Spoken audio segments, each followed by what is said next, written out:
ভাই কয়েকশত বছর অপেক্ষা করার পর মাত্র লঞ্চ ঘাটে আসছে।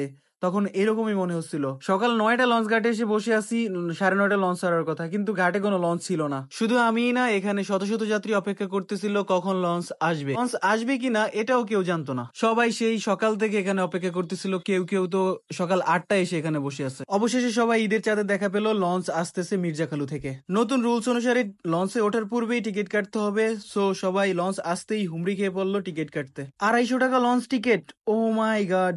যেখানে ৩০০ থেকে ৫০০ টাকায় ভোলা থেকে ঢাকা ভ্রমণ করা যায়, সেখানে দৌলতখান থেকে লক্ষ্মীপুরে মাত্র কয়েক কিলোমিটারের দূরত্ব ২৫০ টাকা launch ticket. It is totally unfair and injustice. চলছে ঈদের ছুটি, আবার এত শত যাত্রীর জন্য একটি মাত্র লঞ্চ। যাত্রীদের ভোগান্তির শেষ নেই। লঞ্চ ঘাটে ভিড়তেই সব যাত্রীরা তাড়াহুড়া করে লঞ্চে উঠতে লাগলো, কারণ ভিতরে জায়গা নাই, লঞ্চ ছোট।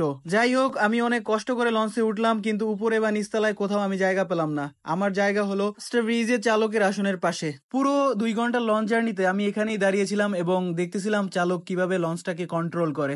লঞ্চ চালক এবং আশেপাশে ২-১ জনের সাথে গল্প করতে করতে চলে আসলাম লক্ষ্মীপুরের রামগতি লঞ্চ ঘাটে। এখানে এসে বাঁধলো আরেক বিপত্তি। নদীতে পানি কম থাকায় লঞ্চ ঘাটে ভিড়তে পারলো না। লঞ্চ ঘাটের পাশে এক জায়গায় ভিড়লো, অল্প কাদার মধ্যে সবাইকে নামিয়ে দিল। এই ছিল আমার লক্ষ্মীপুর ভ্রমণের কাহিনী।